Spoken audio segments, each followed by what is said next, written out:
We'll be getting started in 6 minutes.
Good evening. We're going to get started at 5 minutes after the hour.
We will be getting started in 2 minutes.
Good evening, everyone, and welcome to the Masonic Seminar Series. My name is Brother Katie Kumsie, and I will be with you for the next hour and a half as we go through the lecture on Freemasonry and the Hermetic tradition.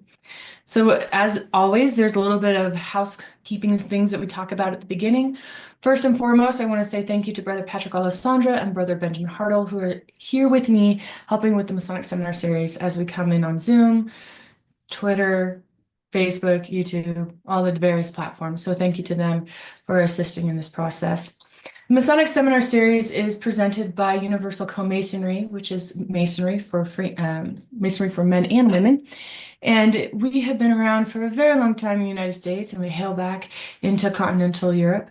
And the purpose of the Masonic Seminar Series is to help elucidate people a little bit more on what Freemasonry is about. Now, this year I have chosen a little bit of a different approach to how and what I am presenting. As you will see tonight, we are going to do the second lecture in the series of Western Esotericism and Freemasonry. And the reason why I chose to do this was this way, because normally it's just standalone topics, and I tend to repeat them every year just so that, because they're important, although I kind of shake things up so it's not the same presentation. But as I was going through and thinking and contemplating about what this year should look like, it really came upon me that what people need to understand about Freemasonry is the context of how Freemasonry has come through the ages up into the modern era. And one of those major points in Masonic existence is the Western Esoteric Tradition. So I still am keeping with the same format. It's still every month's a different topic. So if you weren't with us last month, don't worry. You're not going to be lost in the content at all. You can find that particular presentation on our YouTube channel. If you're so interested in learning about the first lecture, which was Freemasonry and Gnosticism. So tonight we'll be talking about the Hermetic tradition, and then next month we'll be talking about Neoplatonism as well. And then we'll go through the rest of the various Western esoteric traditions as was in ancient times. Housekeeping rules. Make sure that you keep yourself muted. We have you blocked so that you can't unmute yourself, just because we want to make sure that everyone can stay with us and isn't interrupted. But once you speak, go ahead and mute yourself afterwards so that way there's no background noise. If you have any comments or questions, there'll be moments where I stop throughout the presentation tonight, and you can use your virtual hand option to answer those questions. Or if you're a little bit more reserved and you want to use the chat function, you're coming in on Zoom, Brother Benjamin will help us with those questions. If you're coming on another platform, Brother Patrick will speak on your behalf. So please keep the questions on topic, so that way we can stay on our path and where we're going. If you have any other questions that are more outside of what we're talking about, please stay on afterwards for about 5-10 minutes and we can address those questions, such as, how's my application? How do I get an application? Something more broad and generic to, what's the different types of Freemasonry? That type of stuff can wait till the very end. I think those are the do's or don'ts, and we're going to move forward, and I have a presentation for you that I'm going to pull up here on my computer. All right, is that showing correctly, gentlemen? Is that looking good? Okay. All right. So as I said, this is Freemasonry and the Hermetic tradition. When we look at the Western esotericism as it is today, there's more than the original 7 that I'm going to address throughout the year. There's the 4 traditions and the 3 sciences. The traditions are Freemasonry, Gnosticism, Hermeticism, and Neoplatonism. And then you have the sciences, which is going to be alchemy, Kabbalah, and then astronomy, or as we would call it today, astrology. So those are the main 7 that come out of ancient times. And then you have an additional that's added on in modern times, such as Rosicrucianism and Theosophy and so forth. But we're just going to look at the classic 7, as I like to call them. So tonight we're going to be looking at the Hermetic tradition. We have to lay down the groundwork just so we know where we're going. And as I said, I'll stop throughout the presentation to answer questions and clarify anything that needs clarification. But we want to look at first who Hermes Trismegistus is. He's a very important key figure in Hermeticism. Obviously, Hermes Trismegistus, Hermeticism carries his name. Very important that we look at who he is. Now, I do want to say, as we go through this, if you're looking for like an in-depth study on the Hermetic tradition. That's not tonight. Tonight, I'm going to just present kind of a superficial overlay so you kind of have an understanding. And then I'm going to bring the thread of Masonry throughout that discussion to talk about how Freemasonry may be similar or in some cases dissimilar. It just depends on what we're looking at. So Hermes Trismegistus, we're going to look at the Prisca Theologia and then first principles of Hermetic tradition, and then the Hermetic literature, which is known as Hermetica. I do want to put a caveat out there. Many people are familiar with the Kybalion. I did add a slide at the very end of the presentation because it's a great book. It's a very kind of a cursory book. I would recommend it if you don't know anything about Hermeticism, but that's not the core of my sources that I use to present this lecture this evening. The main reason why is it's very basic and it's a great introduction, but there's a lot more outside of the Kybalion. And I'm going to talk about the Kybalion at the end and other literature recommendations if you so want them. A little bit before we get right into Hermes Trismegistus is remember that Freemasonry needs context. Now, all of the different Western esoteric traditions, they're not Freemasonry, but they have similarities because they come through kind of the same time frame, which is, from like 300 BC up to the present. 384 AD is when we see Theodosius II kind of quash down pagan religions. So there's that 1,000 years span where they have a lot in common, these traditions. And so you'll see them influencing, especially as trade opens up east and you have a bunch of interactions with different cultures. So by giving you the context of kind of a historical background of how Freemasonry is going to have these components, it's going to help you understand the components in Freemasonry. So looking at Gnosticism, looking at Neoplatonism, looking at the Hermetic tradition, and understanding just, even if it's superficial or casual relationship with these topics, it allows us to understand kind of universal principles and kind of get a sense of what Freemasonry is. Because ultimately, Freemasonry is experiential. You have to experience. It is ritual. It is something that you have to go through. And so when we look at Freemasonry, the best way for me to help build knowledge, that foundational underpinnings of Freemasonry without giving away the experience of it, is to talk about everything around it. And so that's why it's to give you context historically, but as well as to look at the shared principles that you might find in the various traditions. And Prisca Theologia will look at how Freemasonry is different than that and so forth and so on. And then we'll get to the Hermetica at the end. All right. So Hermes Trismegistus. Hermes Trismegistus is going to mean Hermes thrice great or 3 times great. And we'll talk about why he's 3 times great in a second, but just to give a little bit of a historical context about this individual. Depending on your source, some people will say that he's mythical, some people believe he was factual. My stance is it doesn't really matter, like whether he was real or not. It matters the teachings and the ideas and the philosophic first principles that are coming from a long forgotten time into the modern era. That's the most important part. But what you see is that you're going to see the Hellenization of Egypt, which means that a Greek influence as Alexander the Great comes in and conquers Egypt, and you start to see an influx of Greek culture, language, and philosophy. And this creates a mixture called Hellenization or Hellenistic Egypt that is very unique. It's not quite Egyptian, and it's not quite Greek. It's its own entity. And you have what happens as you see this kind of coming together as these two cultures collide one with another is that things that are similar in philosophy or culture get amalgamated.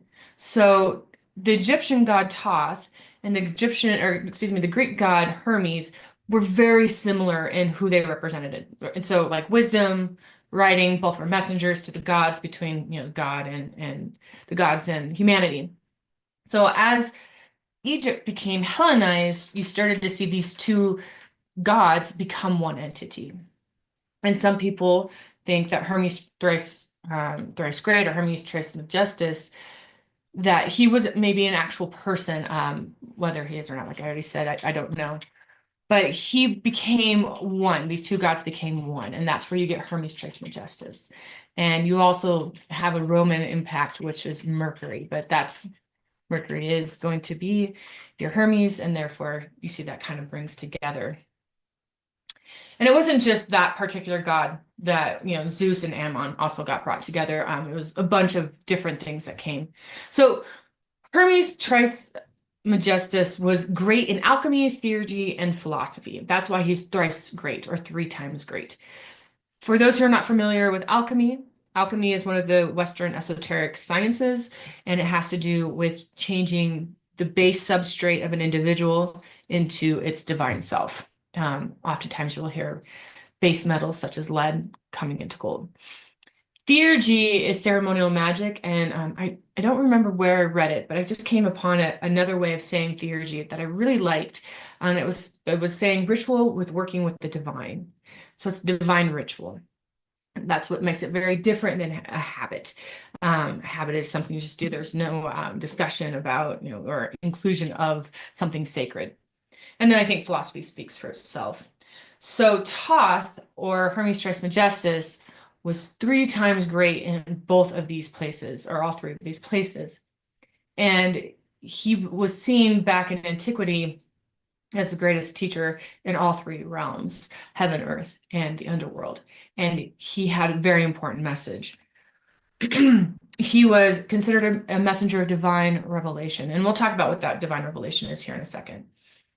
Now, this is the divine revelation is going to be brought through by specific historical figures. Excuse me.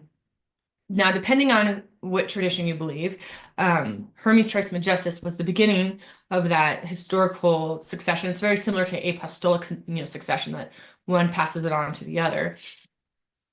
But Hermes Trismegistus was given this information from the divine, and then he taught it to his disciple, which was Orpheus, and it trickled all the way down to Plato, which we'll talk about why it stopped at Plato. So all of these individuals received this divine revelation. Another tradition says it was Zarathustra in Zoroastrianism, that the Persian god, he was the one who started it. So it just kind of depends, but obviously the Hermetic tradition believes that it was Hermes Trismegistus who started and received this divine revelation. And this revelation is known as the Prisca Theologia. When we look at the Prisca Theologia, there are some key pieces to it, which we'll look at in detail here coming up. And the Prisca Theologia is going to be given to these historical people through God first, and then, or gods, and then passed through their disciples. So it comes from ancient times. It is done through a particular lineage, which I just showed you here, going from Hermes Trismegistus through Plato, and then there's one figure on there that we'll talk about in a second. And this revelation is something that can be seen in all ancient religions. It wasn't just specific to the religion of a given area, that this divine revelation was included in all of them. And it is believed to have been the precursor of Christianity by some, especially the early church fathers. So when we look at, Hermeticism, we see that the early Christian fathers, such as Augustine and Aquinas, how they start to interact with the writings of Hermes Trismegistus, or what is believed to be written by Hermes Trismegistus. And they see it as a foretelling, if you will, of Christianity. Now, when we look at Hermes Trismegistus, he never said, there will be a savior or a Christ figure. He never said those words, at least not anywhere that we can find. But he said certain things that would that kind of gave an indication that maybe it was Christianity. Now, when we look at Freemasonry, there's these two competing theories. There's the Prisca Theologia, and there's the Philosophia Perennis, or the perennial wisdom, or the perennial faith, depending on how you want to call it. They're very similar, and oftentimes they get conflated as one entity, but they're actually very, very different. So the Prisca Theologia is going to be something historical. It's still a divine revelation, but it's going to follow a historical kind of approach, where the perennial faith is this idea that there was an epicenter of truth way back before recorded history. There was this epicenter of truth. And as that truth passed through contiguity through time and space, it fractured and it started to spread. And as time and space happened, it got further and further away from the epicenter. And each religion has some truth to it. Now, it's not necessarily the same truth, but it has some truth to it. There's maybe other, unintentional or intentional bastardizations or manipulations of philosophy. But if you look at the core religions, at their center, there's something that is truthful, and that is something that belongs to the perennial wisdom. Freemasonry ascribes to this latter, to the Philosophia Perennis, not the Prisca Theologia. The historical part doesn't really necessarily show up in our ritual at all. But when we look at religions, it is said that a Freemason should be able to sit anywhere. Like you can go to any place in the world, any religious place, and feel at home there. And that's because of this idea that if you listen hard enough, and if you have the heart open enough, that you will be able to hear the truth outside of the trappings of whatever, the encasement of whatever religion you're looking at. So you have the exoteric expression, but you have the esoteric or the heart of a given philosophy that is meant for the ears that are willing to hear. Masonry very much subscribes to the perennial faith.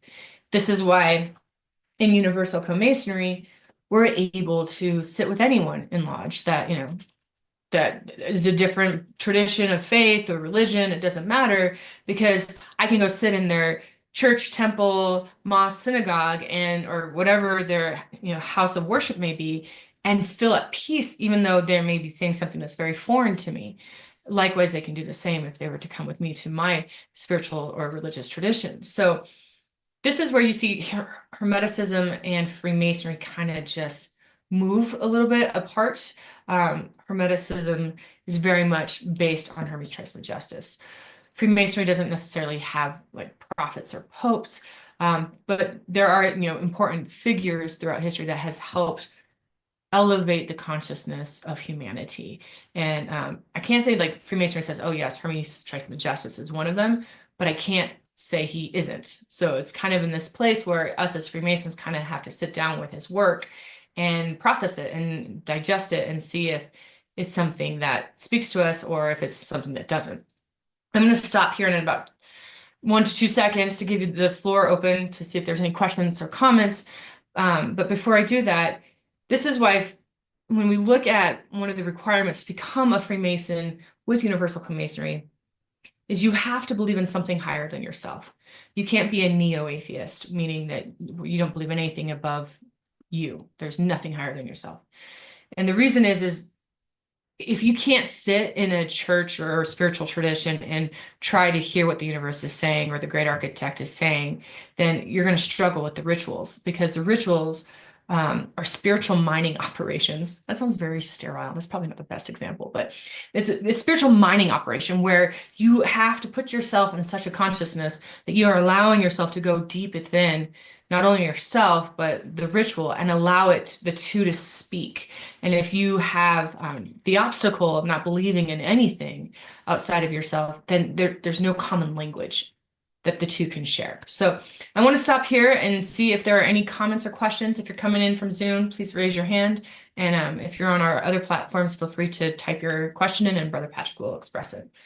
The floor is open if there are any questions or comments. And don't be shy.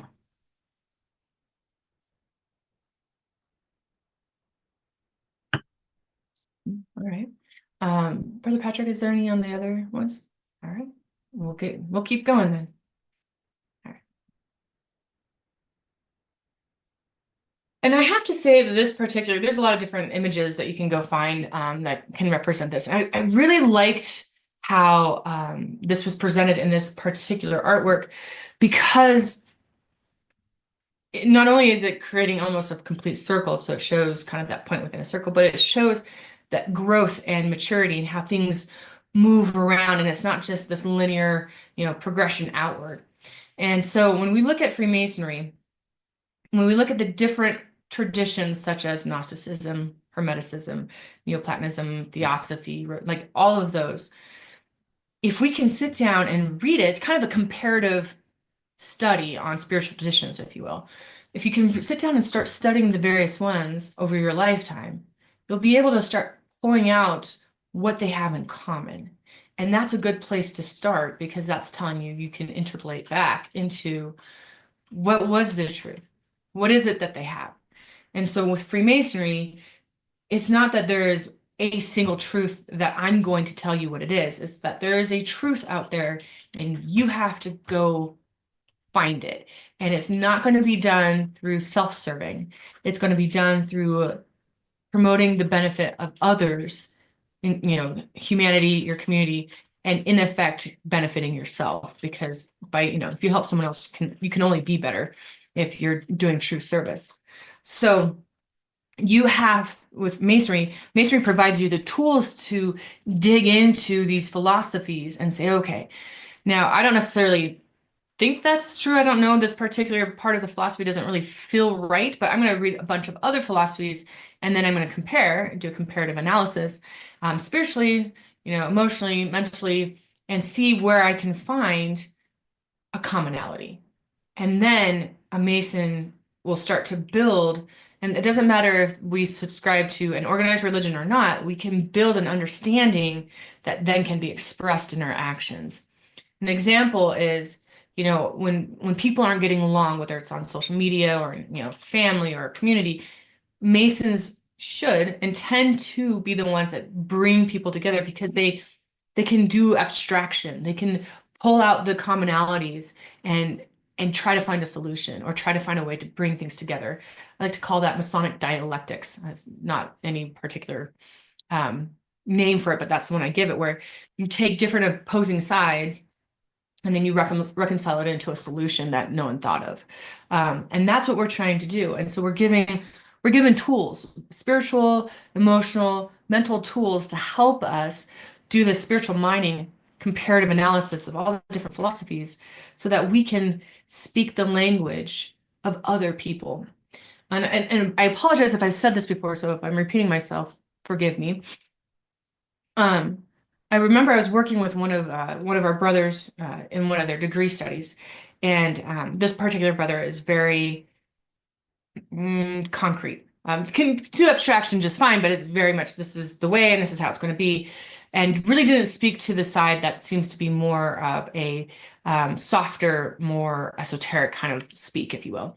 And I remember this was many years ago. We were talking, and I assigned him a particular text that was very, in his words, frou-frou, and I was like, you need to read it. It's important that you understand what you're reading. And he came back after reading it, and we had a very long discussion. It took many months, and life happens in between that. And he said, I didn't realize it's not that I enjoyed the language, but I realized that some of my brothers speak that language. And in order for me to share ideas or to get ideas from them and to give my own, I couldn't speak my own language because they don't grasp or want to or even be repelled by the way that I am and the way that I speak. But when I changed my language to express it into their language, we had a much better conversation. And that's ultimately what Freemasonry is trying to do, is to get us to be, the universal translator, if you want to go to a Star Trek, analogy, to translate anything so that we can all say, this is what we're saying and have a common ground of discussion. So this is where you see the Hermetic tradition and Freemasonry diverge. One believes in the Prisca Theologia, the other one in the perennial faith. Now let's get to the heart of the Hermetic tradition. So you have Poimandres, which is the divine. You can call him Nous, you can call him there's a lot of different names, but the divine. This is the part of the divine revelation. And I'm paraphrasing. You can go through all of these and look at them one by one. So the nature of the universe. So emanations of Nous. And Nous, again, is the all, the one. It's the highest entity in Hermetic tradition. And it's an interesting idea because humanity's divine origin and the emanations of Nous kind of tie together in that, so emanations means that you see the divine is going to express through space and time further and further away from, I say him just as a colloquialism, but further and further away from himself. So it's emanating now. So the closest to the all, as they say in Hermeticism, is the most spiritual. The farthest is the most material. It's the most concrete. So humanity's divine spark, we contain a part of the all. And that is going to be, we're part of the emanations, and there's, how that moves out. Again, it's like that epicenter of truth. And you can even think about it in scientific terms with the Big Bang. As it explodes outwards, right, you start to see emanations moving further and further away until you get into materiality. I can't say Freemasonry, like on the whole, says, yes, you believe in emanations. Do many of our members? Sure. Are there some that don't? Yes. So the nature of the universe is not so much, we share the same idea of that we want to know the nature of the universe. Is it, it comes to the same understanding of emanations? Not necessarily. So the big idea we're with, that we share a commonality, but the details, and you'll find that that's true with most things. The details is where we are different. And again, it depends on the Mason you're talking to, because we all have different understandings. The divine spark, humanity's divine origin, is something Freemasonry deeply, deeply believes in as a philosophy. And we'll talk about that in a second in the next slide.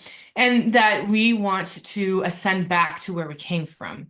This is a motif that you see in almost every tradition. And that's something that I think, in my personal opinion, belongs with the perennial faith, that we all are trying to return. In Christianity, you have the fall of Adam, which is the falling out of the emanation, and that, trying to get back into the good graces of God, that's the process of ascension. When we look at purification and overcoming, this looks different for lots of different people. In Freemasonry, purification has to do with getting rid of your base. I don't want to say getting rid of. I would say transmuting your base nature. We all have a base nature. Some may be bigger, some may be smaller, but we all have a base nature. That side of us that would rather sit in the gravity well of Earth and its wants, rather than letting the spirit ascend into the high heights of the celestial canopy. So we, as Masons, we use ritual and we use brotherhood, both of them, to help us purify and take our base nature, and this is that alchemical approach, which the Hermetic traditions heavily reliant upon, is alchemy. You'll see that we'll take that base nature and bring it into the gold of virtue. So Freemasonry is all about living a virtuous life, a very moral life. Now, it doesn't do what some of the religions do in saying, like, you shall not, you shall not. It is, you will do, you will do. Like, you will be moral, you will be virtuous. But it doesn't tell you blatantly how to do it. You have to, again, you have to get out your Masonic tools, and you have to excavate the truth out and learn how to apply that. And then Poimandres told Hermes Trismegistus that the materiality is an illusion. This is temporary, that the spiritual realm is eternal, and that's what we're going for. And that ties again back into the divine spark, the ascension, going back up from where we came from into the mind. So when we look at the various parts of Hermeticism, the big one is that everything is mental. And now when I use the word mental, I don't mean it in the modern way of, she's mental or he's mental. I mean it in the sense of thinking that the creator, the way that the emanations came about is that the creator thought it into being. And from there emanated out what we see today and what we don't see. The various layers, the spiritual hierarchy, if you will. I've always been so curious on what the spiritual hierarchy is. Like, what does it look like? Is it as the many different religions and spiritual traditions purport, or is it something that we can't even comprehend? But everything is mental. Everything is created by the mind. And when I say the mind, it is not the brain, which is the organ. The mind is something that is intangible and is something where all possibilities exist. All probabilities exist. So everything comes from the mind, or nous. the eternal cycles, that everything has seasons. Freemasonry has ceremonies that are based on seasons. It's called the Masonic liturgical calendar. And when you look at it, there's certain ceremonies that do best when the earth is at a certain part of its season. An example would be like the winter solstice or the fall equinox. The earth is in such a situation cosmically that the energy, and this isn't frou-frou stuff, as my former brother would say, but it's scientific that the earth is situated in such a way that it's going to behave literally different than if it was at another situation. So the fall equinox doesn't have the same context as the winter solstice. And these particular seasons are going to give us an understanding and appreciation through ritual what they mean. And when we look at Hermeticism, it's trying to teach us that cycles are eternal. Now, one of the things that I would say that Freemasonry kind of diverges a little bit on this is not that cycles aren't eternal, because we definitely agree with that, but it's that we need to overcome the cycles, not be bound by them. One of the laws that we'll talk about at the end here is the law of polarity.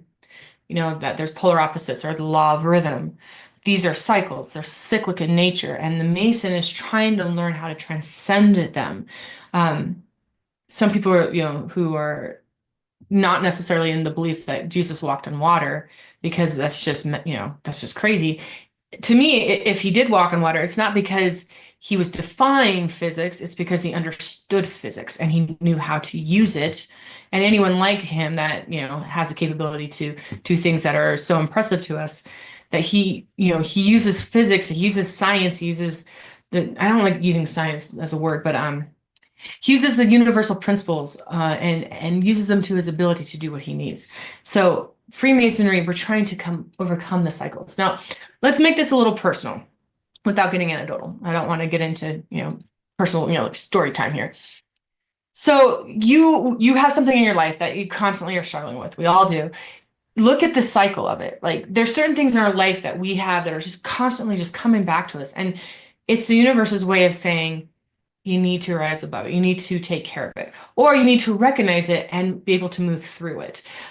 So we all have cycles, and we all have these moments where we have to recognize them and be able to work with them.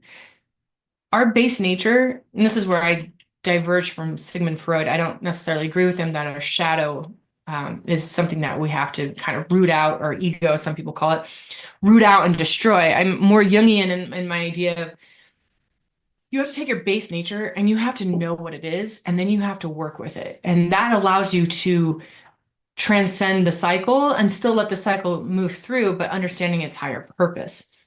So we work a lot with that and trying to identify within ourselves the things that, first off, that need to be changed, that are weak or unbecoming, and the cycles in our life that are unhealthy, and trying to reshape them and readjust them in such a way that they're productive and that they add to the overall experience and not detract from. And this brings me to the next part of Hermetic tradition, which is the law of correspondence. This one you hear a lot in all sorts of circles, especially in esoteric masonry, which is as above, so below, as within, as without.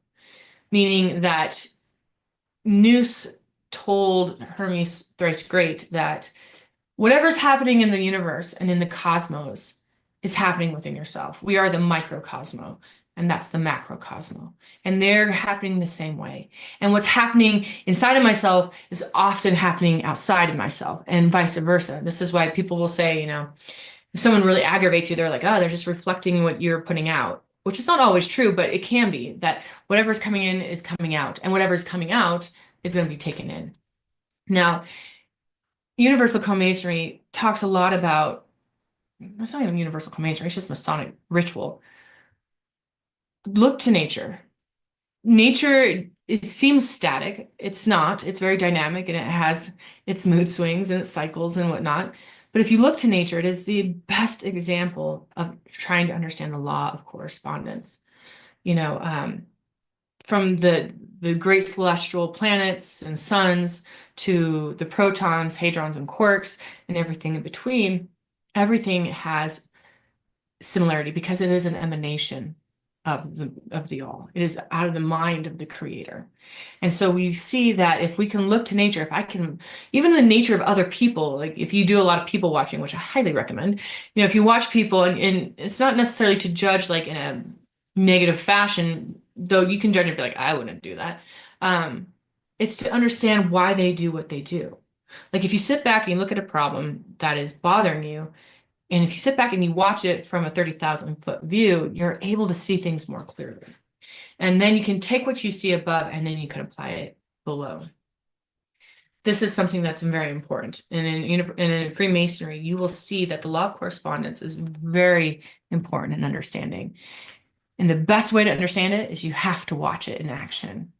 Go to a place where you have, whether it's on the top of a mountain skiing, or if it's in a boat, wherever you're, from on an ocean or a lake, or if it's some other activity that brings you peace, go sit down and just be one with nature and see what you can find out of it that's trying to tell you. And the more that we bring our nature into alignment with nature as a whole, the more we are part of the divine. And that is something you see in Hermeticism and something you see in universal Co-Masonry and Masonic ritual. The other thing is the divine nature of man. This one's hard because, there's a lot of people in this world where we're just like, is there any good in them? Like, they're just like a terrible human being. But thankfully, there are far more positive and upbeat people and good people in this world than not. And the thing is realizing that every one of us is on a journey. And some of us are moving faster than others. Some of us are moving so slow it doesn't look like we're moving at all. But we all carry within us the divine nature of man. Now, if you look at Gnosticism, Gnosticism says that only a few, for those who were with me last month, remember, only a few, those who are capable of ascending, will have the divine spark. Hermeticism teaches that all have the divine spark, and Freemasonry is more in line with that every one of us has virtue, and virtue is born out of goodness, and goodness in Platonic philosophy is the highest of all forms. So it's, as we would say in modern times, it's that which comes from God or the great architect or the creator. Every one of us have a divine nature. Every one of us is worth the service that we do to make this world better, to make humanity better. And this is just a personal side comment. It breaks my heart to see people at each other's throats over different ideas, whether it's religious, political, or anything in between, because we're all trying to understand through the perceptions and contexts we've been given, which are all different, that which is around us, and to not allow other people to have the space to figure that out is something that I find personally very sad, because it's very damaging to the human family on the whole. Whether that person knows you're doing it or not is irrelevant. Whether you realize it's being done to you is irrelevant. It doesn't help promote the evolution of humanity. It's actually an involution instead of an evolution. Again, going back to that emanations, you have the interconnectedness of everything. Everything is divine. There's a quote, and I want to say it's from the Emerald Tablet. I don't know for sure. Someone might recognize it. But it says that everything has within it God, but not everything is God. And that's a really interesting quote to sit with, because it's like, well, if everything has God in it, how can it not be God? But according to Hermetic tradition, everything is divine, but not everything is of nous. And so as Freemasons, again, we're trying to see the commonality. And this is why we subscribe more on the whole to the Philosophia Perennis, that everything is connected, rather than just a historical context, more of a metaphysical approach. But everything is connected. Everything is coming from a source. Everything is divine. So, and the crazy thing is, it's not just everything that is mortal that has a, quote unquote soul. It's everything. So the rock, the mineral, the vegetable, like it all has a consciousness to it in some form, a divinity to it, and it's all interconnected. And that's coming through the mind. So when we look at purification from the previous slide, purification is going to be interesting because it's going to come in the form of gnosis. And this is obviously something that's also very Gnostic, that to ascend, you must know. And knowledge isn't going to be like textbook academic factual. It is a metaphysical, mystical elevation of consciousness that gets you to a certain understanding. And when you have that understanding, then you can ascend out of the illusion of the material world and go into the spiritual realm. Now, what gnosis is, I don't necessarily think, I can tell you what it is. But to me, if there wasn't, if there is a gnosis that is really out there and we're supposed to uncover it to, pull it out of that which obscures it, I think we probably already know it, but like we've heard of it. Like example, like the divine and unity of all. We've all heard that. This like it's not something new for a lot of people. A lot of people are like, yeah, everyone's divine. But if you know that, like if you truly know that, how different we would all behave, right? So to me, when we look at gnosis, it is a true understanding. It is something that you cannot deny. That is something that is just completely just what it is. And if you understood it as it was meant to be, then you would be able to transcend this existence. So when I look at gnosis and purification, it looks like there has to be a certain level of consciousness, a certain level of spiritual education, as I would say. When we look at Freemasonry, Freemasonry uses symbols to help as its language, right? Because if you have all these different backgrounds coming in and all these different understandings coming in, you have to be able to speak a language that no one else can say is theirs, right? So symbols belong to everybody. Every culture and people that ever existed have contact and have ownership of symbols. So we use symbols, and I think the symbols allow us to overcome cultural bias and language barriers because every language expresses something better than another language in however fashion. English is very good at technical. The Romance languages are very good at being expressive, and so forth and so on. So when we look at symbols, it allows us to speak this language that overcomes these barriers and obstacles we have so that we can genuinely understand what it is that is being revealed from the divine, that, the divine unity, the love that unites instead of separates. But when we look at Freemasonry, we have an application process. And a lot of people are like, well, why? Because not everyone's ready to mine the truth. And not everyone, when I say ready, it could be for a myriad of reasons. But you have to have a sense of purpose and dedication in your spiritual education to try to use those symbols and then to understand what they're saying and then be able to apply it. So it's like a trifecta, right? You have to be able to use it, you have to be able to understand it, and then you have to be able to apply it. And Freemasonry is trying to get us to do those steps. And after I talk about ascension, I'm going to open up the floor and see if there's any comments for questions. Just to give us a little bit of a break of me talking. So you have this experience in Masonry, and you see this in Hermeticism. Hermeticism uses purification. They use alchemy as their sense of purifying and getting to the truth. Again, the truth, it cannot be totally, completely understood when we are in our most base nature.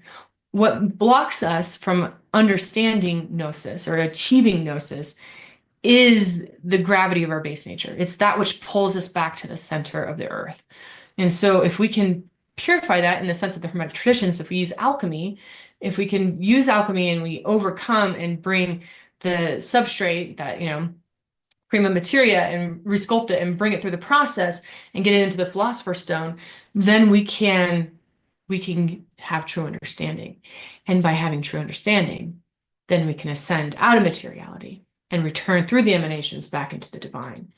And what happens, according to Hermetic tradition, I'm unsure, but what happens once you go back to the divine, I have no idea. But it is something that it seems almost intrinsic in the human nature that we're all trying to return.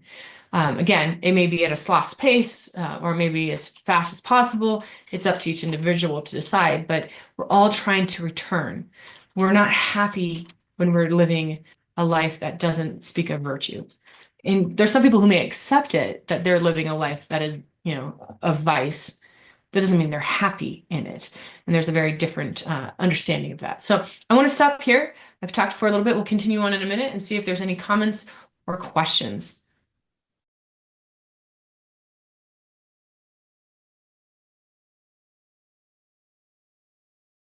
All right, Brother Benjamin, there's a question for us. There's a question from someone in the Zoom chat. Said, how is it that Jesus can use these universal principles and so few other humans can? It's a really good question. I don't know. Did everyone hear Brother Benjamin? Okay, good.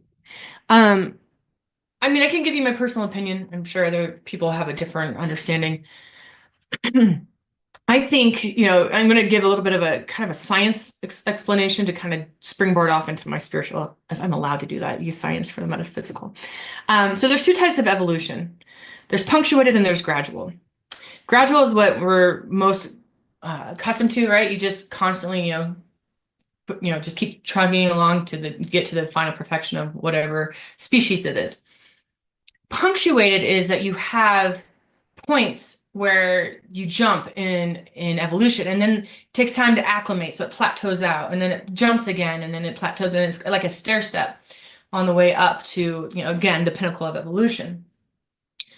And so I use that I think that people like, the Christ figure or Muhammad or any of the great minds, Confucius, Lao Tzu, those type of people, they're these world teachers. They are, masters of the material. And when we look at that, for whatever reason, and again, I will openly say that I subscribe to reincarnation, so some of you may not, and that's fine. But these people have purified themselves multiple times, because the interesting thing about alchemy, which we'll talk about in several months from here, is that the substrate, the beginning matter you start with, was the ending matter that you had, the Philosopher's Stone, in the previous cycle, right? So you go through the 7 steps of alchemy and purifying, and you get the Philosopher's Stone, but it doesn't stop, right? It's a winding staircase. So you use the Philosopher's Stone of the previous cycle, and that's your starting point, and you purify it. And I think these master teachers, such as, the Christ figure, are people, are individuals that are in the spiritual hierarchy that allow them to ascend and have ascended to some form of higher consciousness that, a lot of us don't possess. And that has allowed them to change, to punctuate the egregore of human consciousness. So more of that punctuated punctuated evolutionary process. There we go.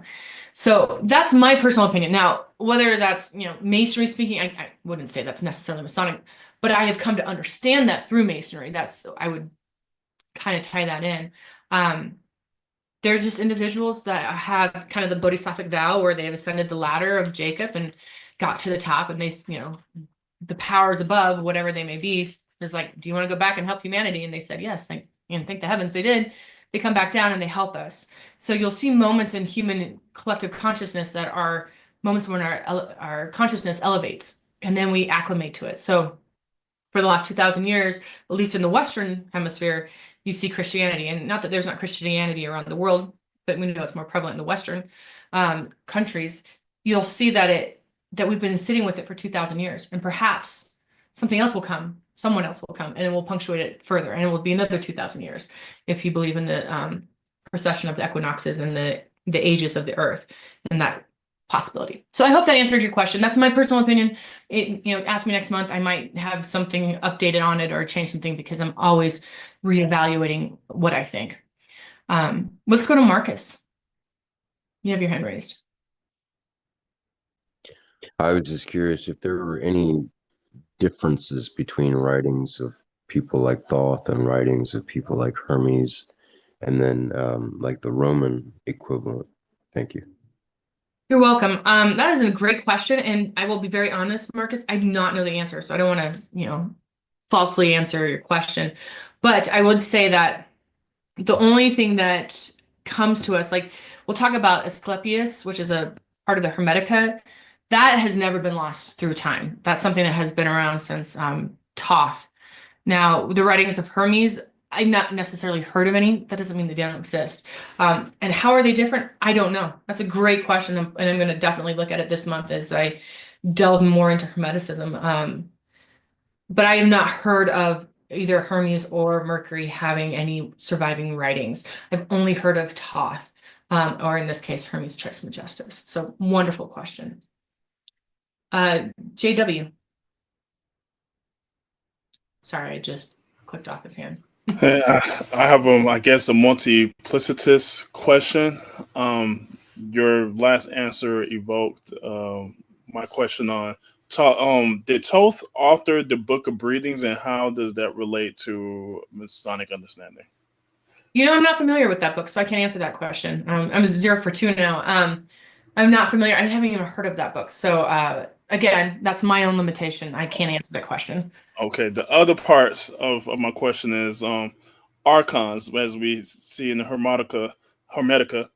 How did that relate to us as mortal gods and angels? How do they relate to us? Like, how are we similar? Is that what you're asking? You'll have to unmute him again.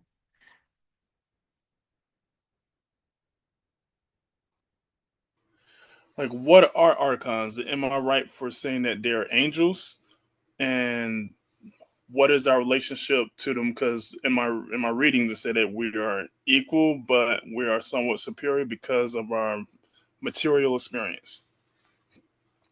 So are we the same? No. And the thing about spiritual hierarchy, unless it's written somewhere, it's up to conjecture, like no one knows. It's only our personal opinions. But when we look at anything that has to do with hierarchy, humans tend to be more on the lower side of the hierarchy because we're steeped in materiality.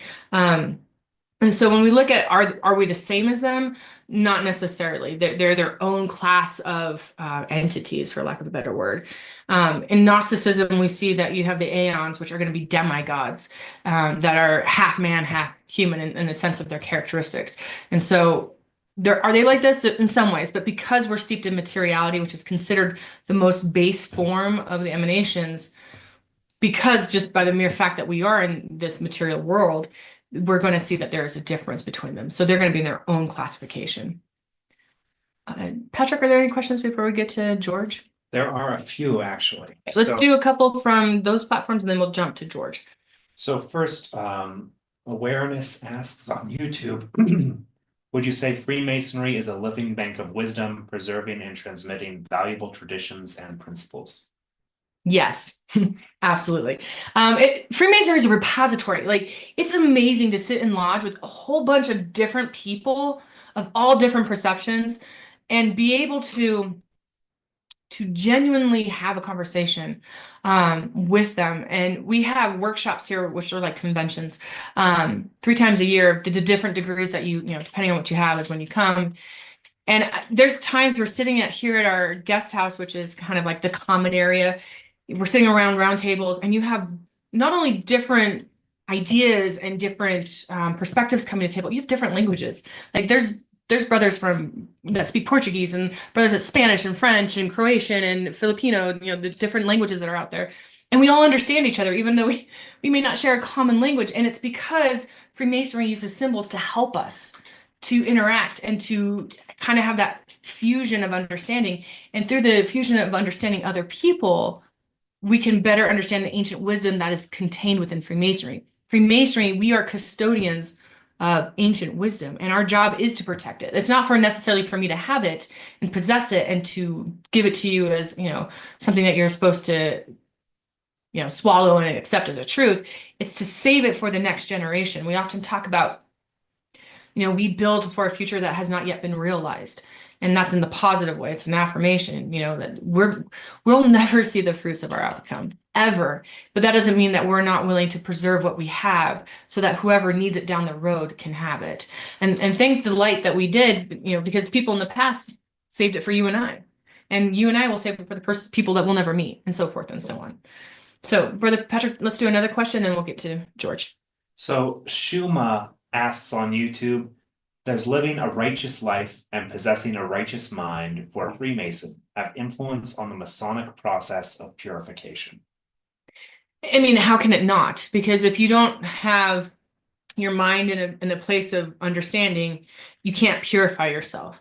So one example is when you look at the degree system in Freemasonry, you start at the first degree, and in the ancient and accepted universal rite, which is the rite that we do here at Universal Co-Masonry, you go from the first degree to the 33rd. And so you have Blue Masonry, which is the first 3 degrees.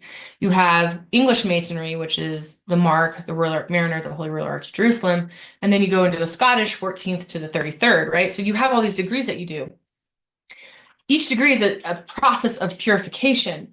Now, having spent my time the last 20 plus years in Masonry, every degree hits you in a different way. And some of them you're like, oh, this is home. Like this, I've been waiting for this. And some of them are like, I'm gonna have to sit with that. I'm gonna have to figure out like where I'm at with that. You know, it doesn't just sit there and everything is just kumbaya. Like it's a process of purifying. Like I remember a brother saying something to me many years ago, and I was like, I don't like that. It was talking about tithing. Because in Freemasonry, you give, you know, what we call benevolence, so that if there's any problems with either a brother or a community, that we can share, you know, the financial assistance of that. And he called it tithing. And then where I grew up, that meant something. And I was like, I don't like that word. And he's like, well, get over yourself because it's just a word. Like that religion that you grew up in doesn't own it. Like it's something that's universal in a sense of this giving of beneficence. And I didn't realize I had that problem until in Masonry, we were talking about giving benevolence and he used the word tithing. I didn't even know I had that problem. So Masonry brings up, excuse me, the muck from the underneath that's in our lives and makes you address it. Or if you're not in a right mind, you can't address it, which brings us to the idea that you have to be of sound mind to be a Freemason. Sound mind, you have to be stable in the way that you think. Not that you're concrete in your ideas, but you can handle challenge. Many times I've heard a brother say, you know, I don't agree with you. This is how I see it. And I'm not offended. Many times my own muck has come up and I've had to deal with it. And it's hard, but if we don't have that virtuous, righteous mind, you can't really address the muck that sits underneath. So absolutely. George, your hand's up. Let's go to you. And I haven't seen you in a long time, George. It's good to see you. Yeah, it's good to see you, Katie. Just want some clarification on some of the definitions, like mind as creator. Is that different than the divine spark? Is it the same? And where does sentience fit in on this? Like you say humans have, I'm sorry, you say humans have the divine spark, but how about animals and other sentient beings? Yes. So anything that, according to Hermetic tradition, anything that is mortal has the divine spark. And so whatever level of sentience that is, there's the divine spark in them. What makes humans a little bit different than, and the greatest, according to Hermetic tradition, the greatest of all mortal or sentient entities, is that we have the power to create. Because that is as above, so below. It's kind of like we're many nooses, many gods, in the sense that we create not just life, but civilizations. And you can say like this animal or that animal does civilization, but no one has done civilization like the human being has. And that's because we can, within ourselves, we have such a portion of the divine spark that allows us to create. And that allows us to be a part of the mind or of the all. So when we look at the mind as all, or the universe is mind, or that everything is mental, we as human beings have the capability to create in such a way that other sentient, although they carry the divine spark, I don't know if we carry more of it or a different part of it. I don't know how it's differentiated, but our willpower is our source of creation, and that makes us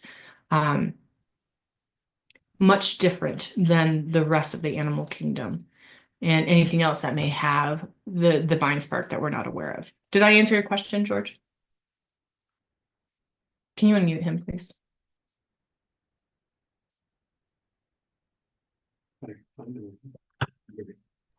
All right, George. Okay, got it. All right. Yeah, so the mind as creator is the thing, is what we have, human beings have. The creative energy, creative abilities.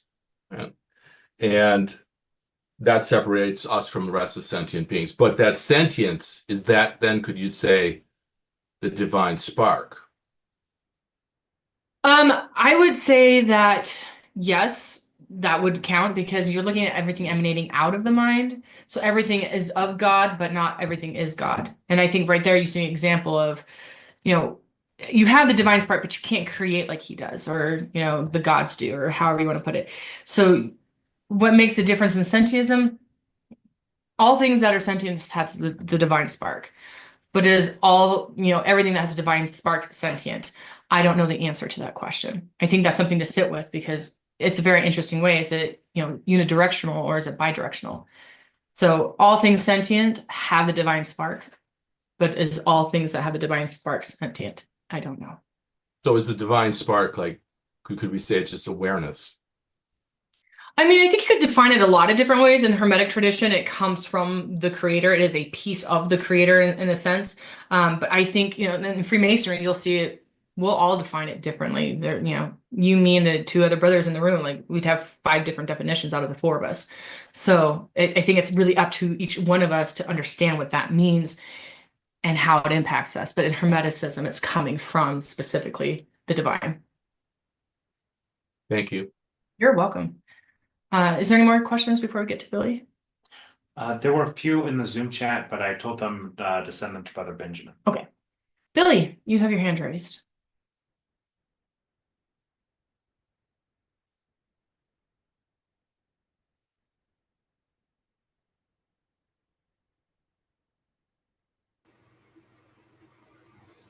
You did, JW.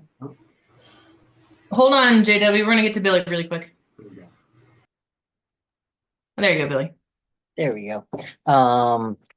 Real quick, just to add to what George, you were asking. I don't know anything, but I was reading Paul Foster Case last night, and he was writing that one of the things that sets humans apart is just the hands and the ability of the hands to for our willpower to act through our actual hands to build things. So I liked that definition a lot better than just having to do with sentience, because I work with animals and I think all animals are sentient, but there is a difference between humans and animals. But anyway, my question was, I think you said Hermeticism doesn't really say why we have this urge to return to the divine, but I'm curious if either you personally or Freemasonry delves into that at all. And I mean, I think that kind of ties in with this idea of for the perfection of humanity, right? But that's so we can return. But then I'm like, well, what's the point behind that? And so I have my own ideas, but I'm just curious if Freemasonry addresses that, or even how does Freemasonry define perfection and purification without being puritanical? And then as a second question, I'm curious, I understand what you mean about alchemical transmutation, but I'm just curious if you could give a quick example of transmuting one's baser energies into something productive. So to your first question, why we want to ascend, I think it's just intrinsic. It's just something that's part of our, cosmic makeup. Like attracts like and wants to go back to itself.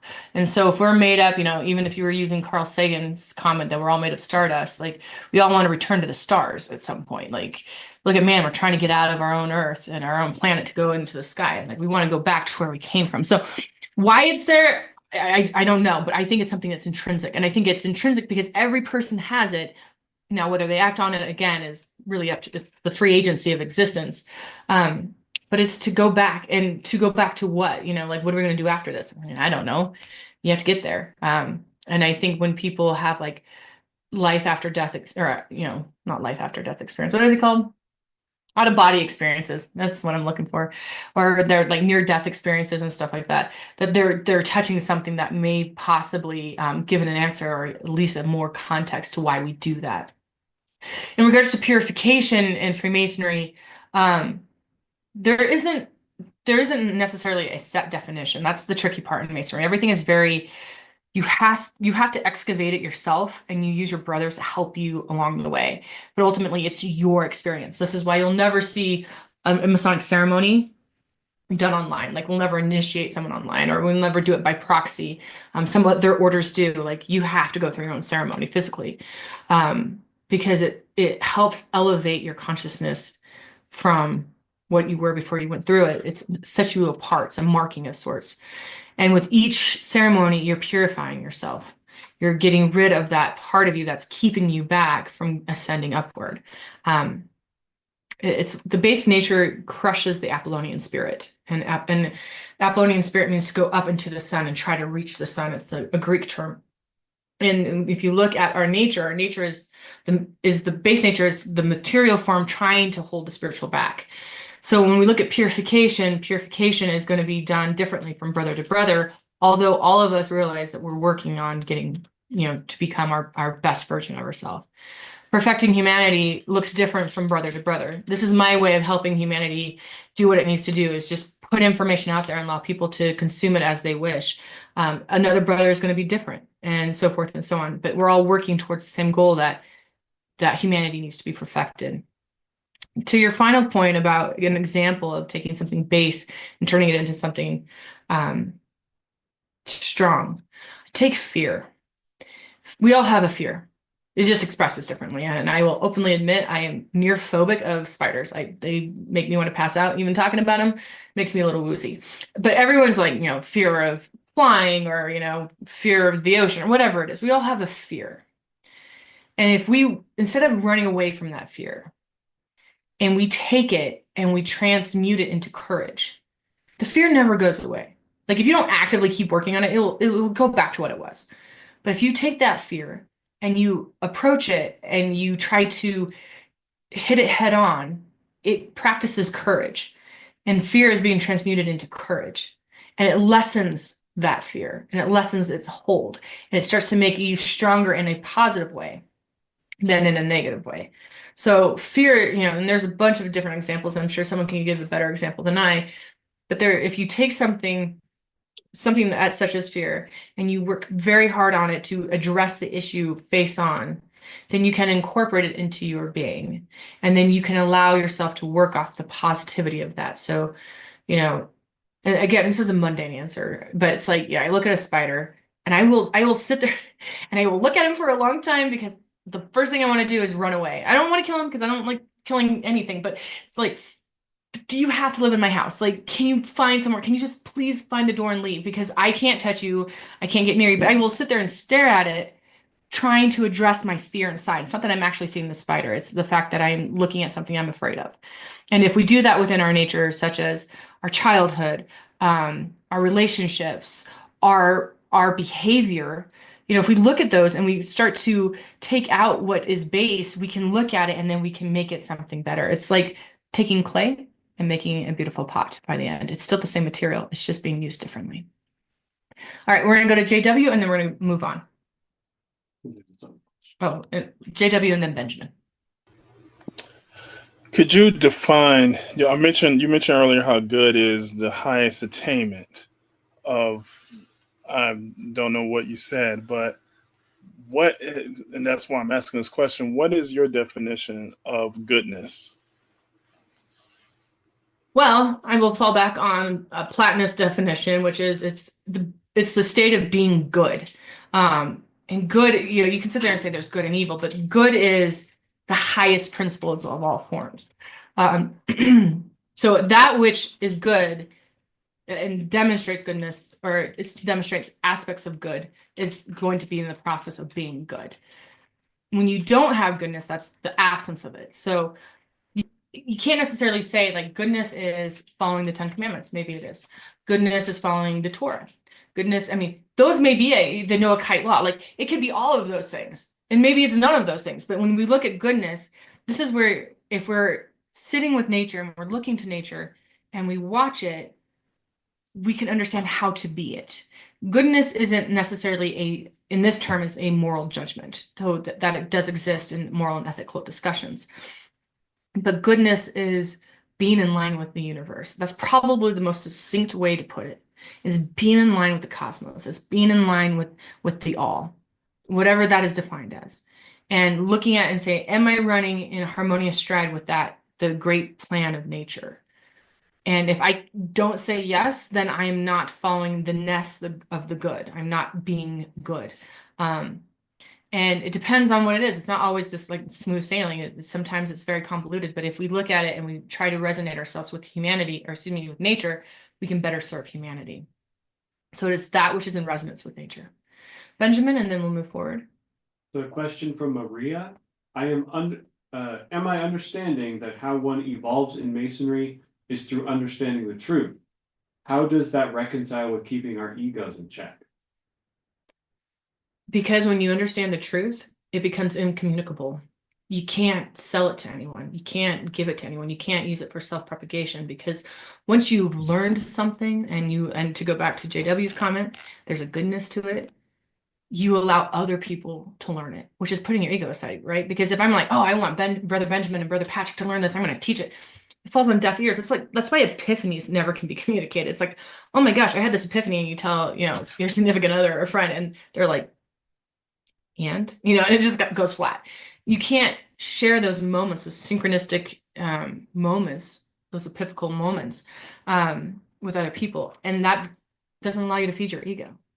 So as you start working and understanding and becoming and truly becoming, you have no other choice but to remain silent, because at some point you realize it's about the process of getting there. Yes, the destination does matter, but I can't force you to get there faster by telling you a shortcut, because it's not that it even falls on deaf ears. It just falls on a different level of consciousness that doesn't necessarily comprehend it. So when you look at, if you were to join Masonry instead of going to the first degree, you went straight to the 33rd, it would you'd be like, I don't understand. It would be like the weirdest thing.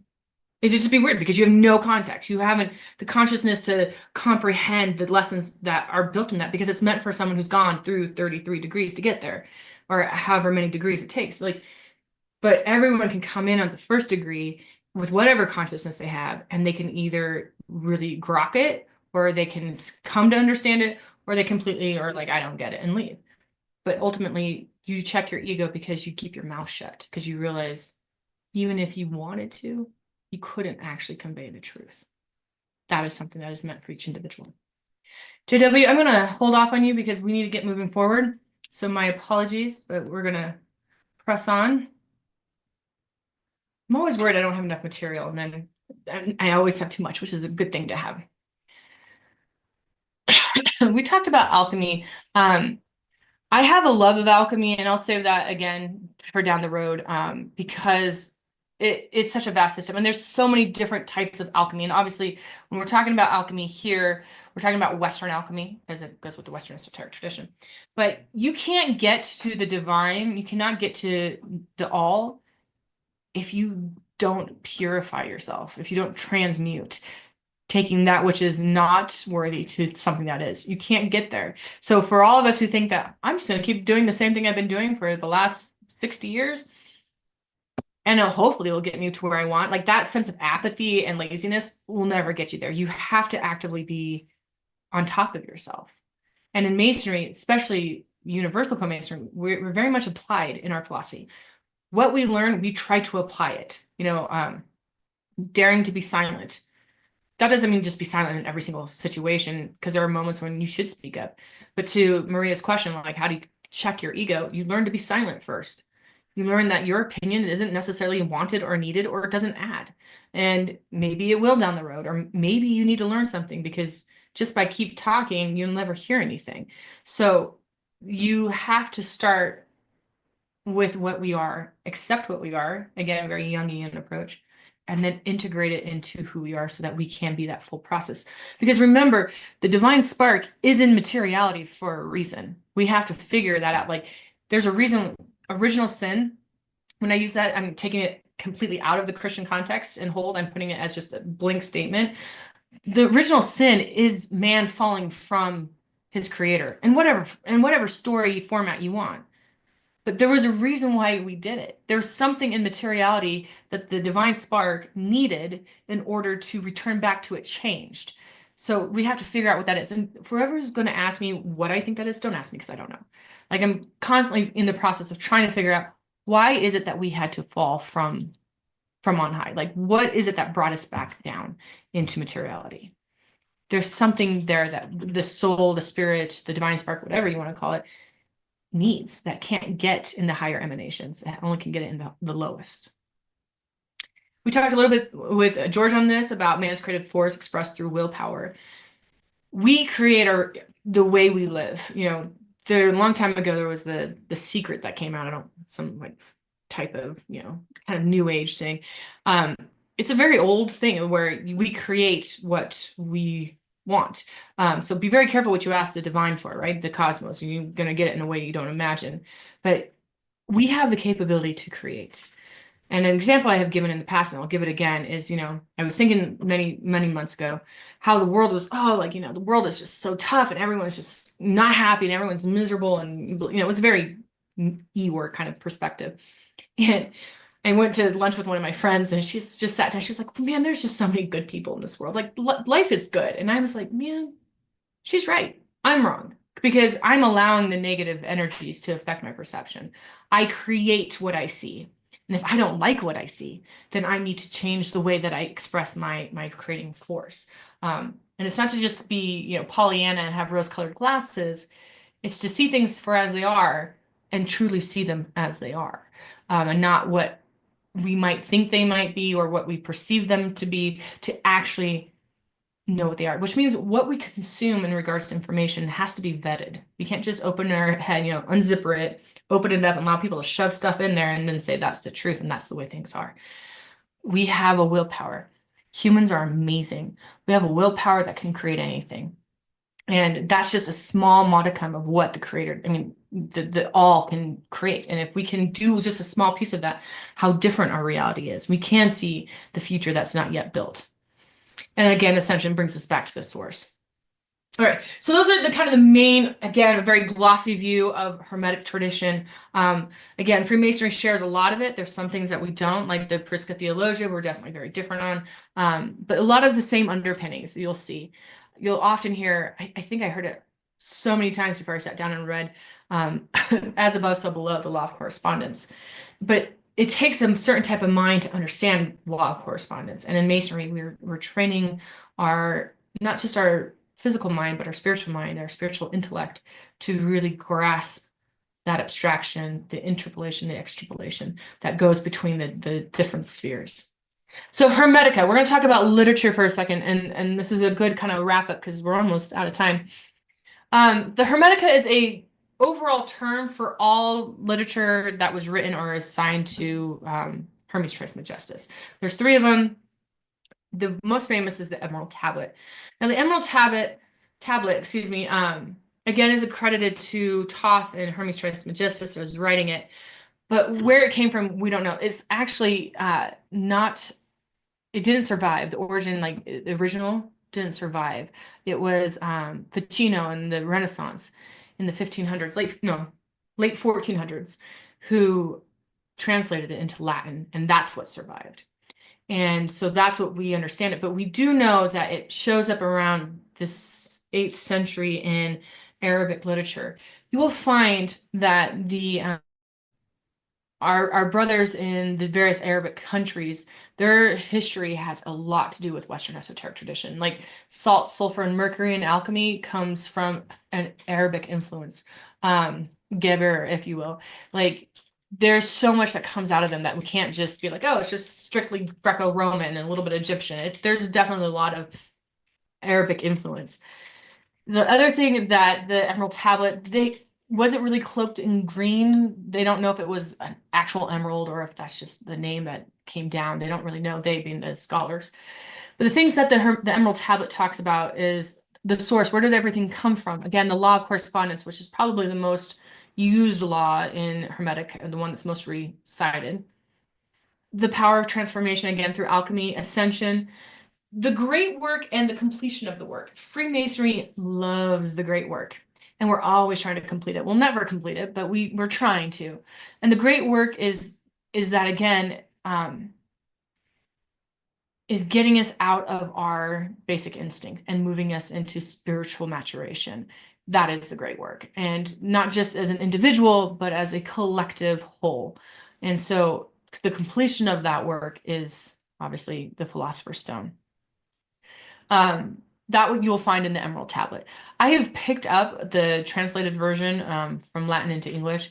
It is not an easy read, and I will admit I have not read it cover to cover. It takes a bit to sit down with. So if you do pick it up, I do recommend that you do look it over at least. It does have some great information in it. The Corpus Hermeticum is another text in Hermeticism that is 17 different treatises that are written in Greek. And again, Ficino finds this in the 1400s, also translated to Latin, I believe. And that's what we go off of. It again talks about spiritual and philosophic topics.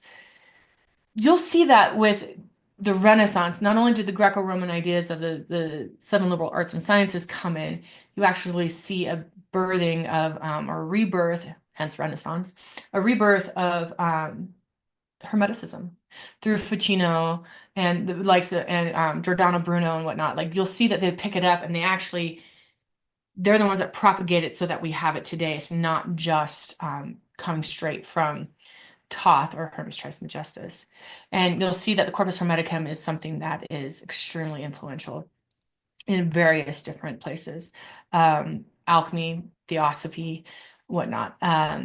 It's a weird kind of read, but it's not hard. Like, and there's it's not completely finished, but there's a lot of different topics that you can read and kind of jump around if you're looking for, on the nature of the universe and the nature of the all and that type of stuff. And then the last is Asclepius, and this was very little, very, very little book. It's not, I didn't bring it with me. It's not a hard read at all. And again, we don't know the origin of this. We don't know where it came from. It was, again, rediscovered wherever it came from. It was translated from Greek to Latin. And this is a dialogue that Hermes Trismegistus has with three students, three specific ones. And one of them is his son. And he has very specific criteria for what they have to do in order to hear him teach. And which is, again, the divine nature of man. We'll talk about power of theurgy in a second. And that the old ways were dying and that it needed to happen because a new teaching was coming to replace it. And the Asclepius talks about many different, like the cosmology of, it's a Hellenized cosmology, if you will. And it's a very easy read. I highly recommend it. It's very short, but it talks about all the different things that are just kind of basic to Hermeticum or to Hermetics. The interesting thing is they talk about the power of theurgy. And again, Freemasonry definitely shares this with Hermeticism. It is all about working with the divine through ritual. If you do not like ritual, I would never recommend Freemasonry to, not even if it was those and different obediences that don't really do a lot of ritual, because Freemasonry is ritual. So Asclepius talks a lot about the power of theurgy and including the divine or the all into your meditations or prayers or whatever it is that you do to touch the divine. That's extremely important. Now, the interesting thing, I told you that in the Hermetica, or not in the Hermetica, in the Hermetic tradition, that it has this specific lineage that stops at Plato.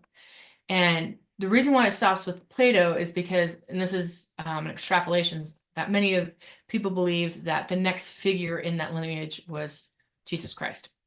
And that's why a lot of the early Christian, early church fathers thought that Hermetics was a precursor to Christianity, and that Jesus fulfilled that law and brought in a new set of teachings, again, kind of that punctuated evolution we were talking about before, and prepared humanity for a new sort of revelation.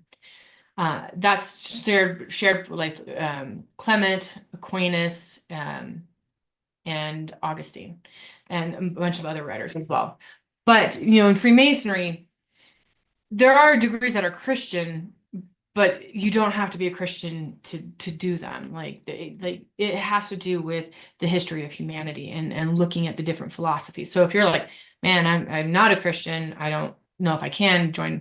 There's some orders that you have to be a Christian to join. Universal Co-Masonry, like I've said a lot of times, is you can be any spiritual tradition, religious tradition, as long as you meet certain requirements, such as believing in something higher than yourself and so forth and so on. All right, I have 1 minute. I was talking to Brother Benjamin earlier. And first, when I sat down to put this presentation together, I was like completely adamant. I'm not going to talk about the Kabbalion, because the Kabbalion, like if you talk to anyone about Hermeticism, they always point you to the Kabbalion. There's nothing wrong with this text. It's just that there's more to the Hermeticism than the Kabbalion. And so, but then I thought, well, I should put it in there, especially for people who, for me, when I first started learning about Hermeticism, I've read the Kabbalion like 3 or 4 times. So it's not like it's a bad book in any way. The thing to keep in mind, it is not a part of the Hermetica. It is something that was written in the late 1900s or early 1900s, excuse me.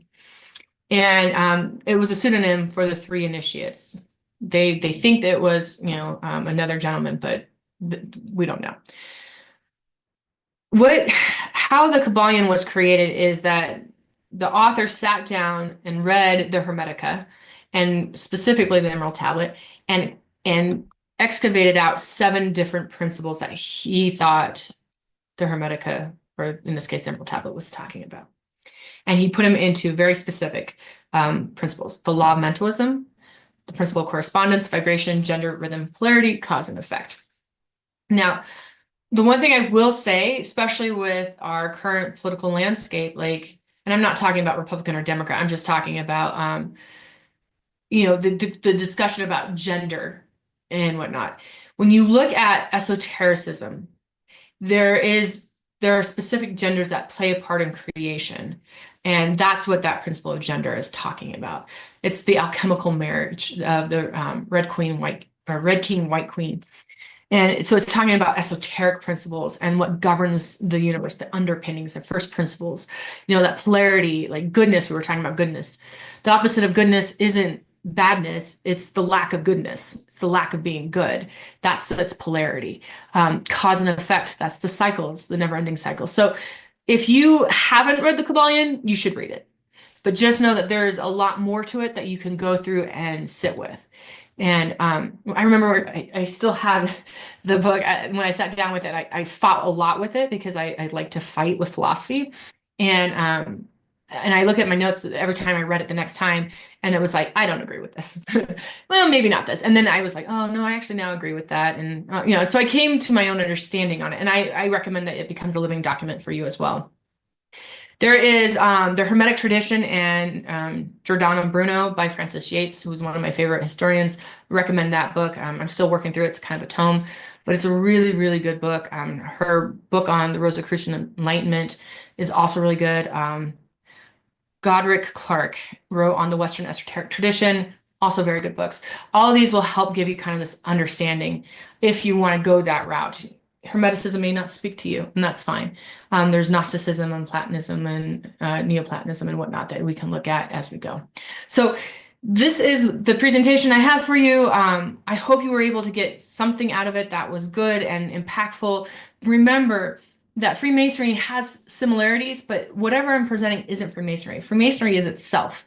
It stands alone and it is its own entity. But in order to not divulge what we do, because that will, go back to once you learn something, you can't communicate it. You have to, it would have been nice. Let me just back up. It would have been nice when I joined many years ago if I had some foundation, like what is Hermeticism, what is Gnosticism, because it would help me understand the principles of Freemasonry a lot better. And I hope that's what tonight and last month and the future months will provide for you. So next month, we're going to go into the third of the 4 traditions, which is going to be Neoplatonism. So we're going to be looking at Plotinus, Philolaus, and Plato, and what that's about and how Freemasonry ties into that, which the good, the true, and the beautiful have to do with Plato, and you'll see that in Freemasonry as well. And then we'll look at, in later months, we'll look at alchemy, Kabbalah, and astrology. So I want to thank everyone for coming out and spending your hour and a half with me. And if you have any questions, we'll stay after for about 5 minutes and we can answer those questions. Otherwise, have a wonderful evening. Thank you, Brother Patrick, Brother Benjamin, and all of you coming in from wherever you've been coming in to spend your evening with us. Have a good night. I have a question.